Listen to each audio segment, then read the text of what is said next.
This is Milan, a fashion-loving, risotto-eating and machine-making Italian city. Perhaps not the first city that pops into the minds of tourists, Milan is leaps and bounds ahead of any other major Italian city when it comes to economic weight, economic performance and employment. But how did a city that was founded around 600 BC, conquered by the Romans, and was once the informal capital of the Western Roman Empire become the financial capital of the world's 8th largest national economy? In order to answer that question, we must first look at the history. Welcome to the Economy of Milan.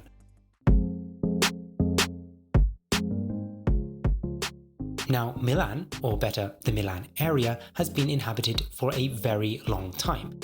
And as you would expect, it has experienced many ups and downs, from the siege of the Visigoths in the 5th century to the growth in the production of luxury goods during the Renaissance.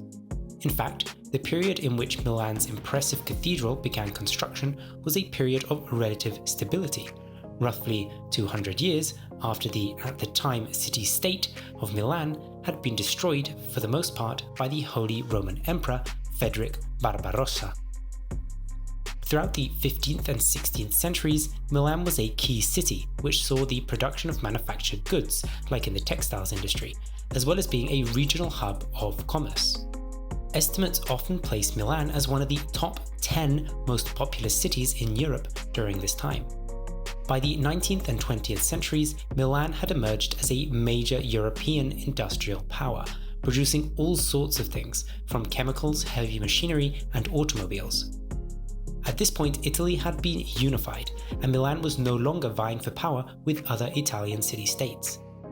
This political unity was a big win for Milan, and enabled projects such as the construction of a rail network in northern Italy, which saw Milan establish itself as a transport hub, especially with the completion of the Gotthard and Simplon railway tunnels, improving the connection between Milan and northern Europe.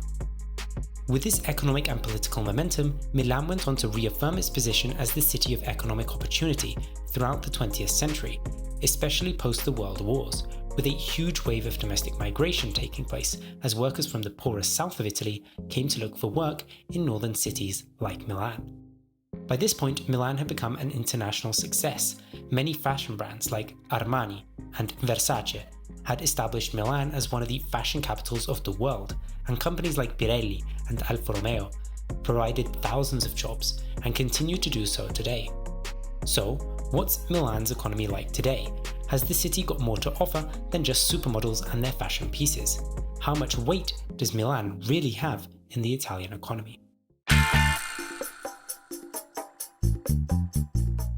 Milan today is widely recognized as the financial capital of Italy.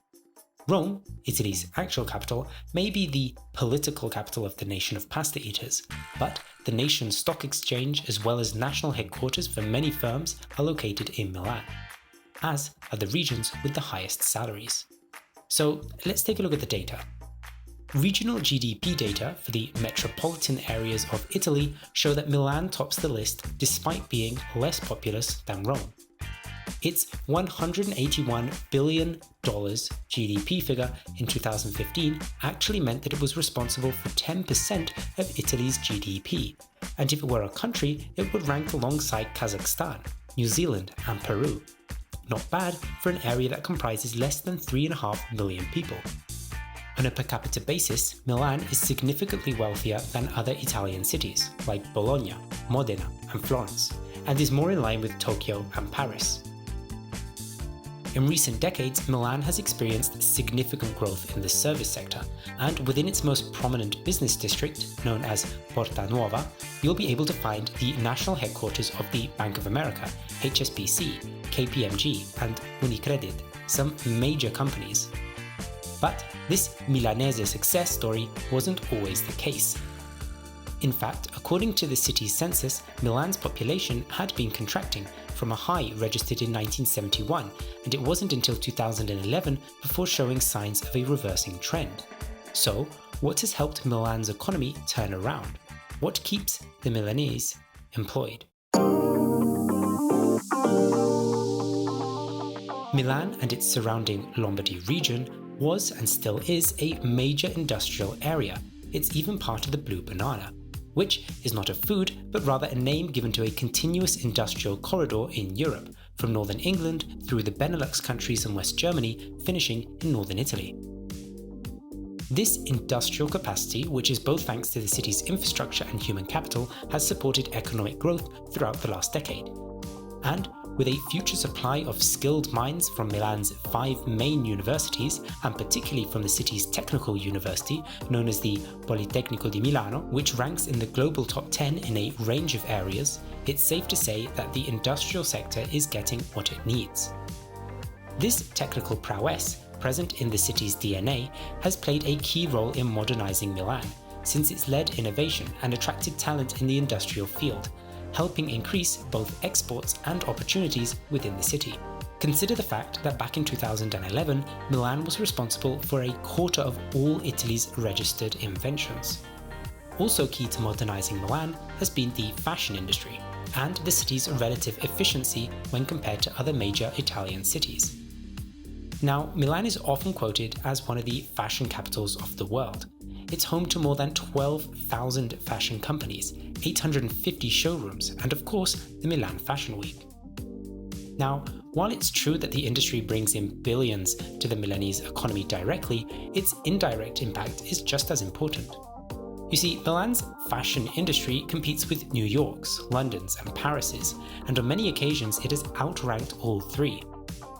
This success is key to note, since it puts Milan in the international spotlight alongside some much larger, well-established financial powerhouses.